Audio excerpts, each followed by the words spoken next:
नमस्कार, स्वागत है आप सभी को आपके अपने चैनल कम्युनिटी हेल्थ केयर में। दोस्तों, मेडिकल क्षेत्र से जुड़ी हुई एक ऐसे इम्पोर्टेंट हेल्थ चेकअप के बारे में बताऊंगा जो कि आप सभी को जानना बेहद जरूरी है। अगर आप मेडिकल स्टूडेंट हैं तो आपको यह जांच के बारे में अवश्य जाननी चाहिए। अगर आप ग्रामीण चिकित्सक हैं, हेल्थ वर्कर हैं या फिर चिकित्सा सेवा से जुड़े हुए हैं तो आपको यह टेस्ट के बारे में अवश्य जाननी चाहिए। और आज मैं आपको बताऊंगा कि वीडीआरएल टेस्ट क्या है, डॉक्टर वीडीआरएल टेस्ट क्यों करवाते हैं और वीडीआरएल टेस्ट कराने से कौन कौन सी बीमारियों की पता चलता है, किन कंडीशन में वीडीआरएल की टेस्ट कराने चाहिए और वीडीआरएल का टेस्ट कैसे किए जाते हैं, आज मैं स्टेप बाय स्टेप पूरी डिटेल से बताऊंगा। दोस्तों, वीडीआरएल का फुल फॉर्म होता है वेनेरियल डिजीज रिसर्च लेबोरेटरी। यह एक ब्लड टेस्ट है जो कि इस टेस्ट से एसटीडी, सेक्सुअल ट्रांसमिटेड डिजीज और सिफिलिस जैसे गंभीर बीमारियों के बारे में पता चलता है। डॉक्टर वीडीआरएल टेस्ट कराने के सलाह क्यों देते हैं, क्यों करवाते हैं?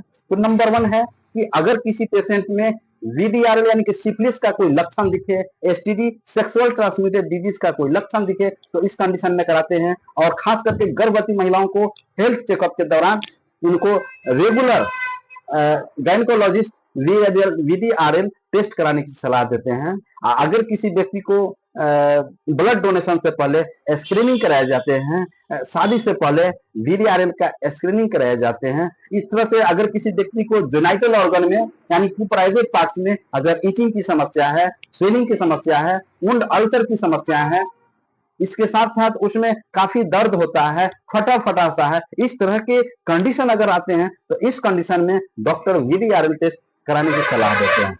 वीडीआरएल टेस्ट किसे करानी चाहिए?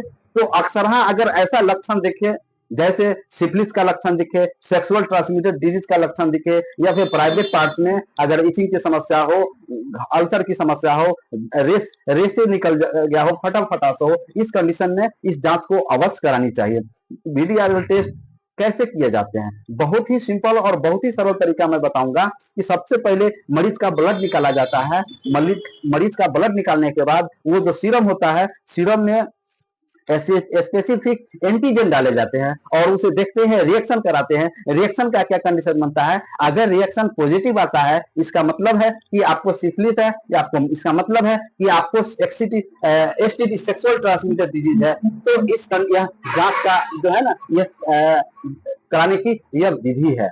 दूसरी बातें हैं कि यह जांच किन लोगों को कराना चाहिए। अक्सर ये ऐसा लक्षण दिखता है, सिफिलिस का लक्षण दिखता है या फिर एसटीडी का लक्षण दिखता है या प्राइवेट पार्ट्स में कुछ ऐसी कंडीशन बन जाता है तो इस कंडीशन में आपको जांच करानी चाहिए। जांच की रिपोर्ट कैसे समझें? जांच का रिपोर्ट समझने का बिल्कुल इजी मेथड है कि अगर पॉजिटिव आता है तो इस कंडीशन में आपको सिफिलिस का इंफेक्शन है, अगर आपको निगेटिव आता है तो आपको इंफेक्शन नहीं है। यह कंफर्मेटरी टेस्ट है, कंफर्मेटरी टेस्ट है। इसके अलावा अगर पॉजिटिव आता है और भी कुछ ऐसे जांचें हैं जो जांच कराने के बाद मरीज डॉक्टर को पता चलता है और उसका ट्रीटमेंट करता है। दूसरी बातें हैं दोस्तों, यह मेरा वीडियो बनाने का उद्देश्य है आप सभी में जागरूकता लाना ताकि समय आपकी इलाज किया जा सके और आप ठीक हो सके। अक्सर लोगों में देखा गया है कि इस तरह की जेनिटल ऑर्गन से संबंधित अगर कोई इशू होता है, कोई समस्या होता है तो उसे नजरअंदाज कर देते हैं, डॉक्टर से बोलने में हिचकिचाते हैं, चाहे वो मेल हो, चाहे वो फीमेल हो, कोई पुरुष हो या फिर महिला हो। ऐसे में उस पेशेंट की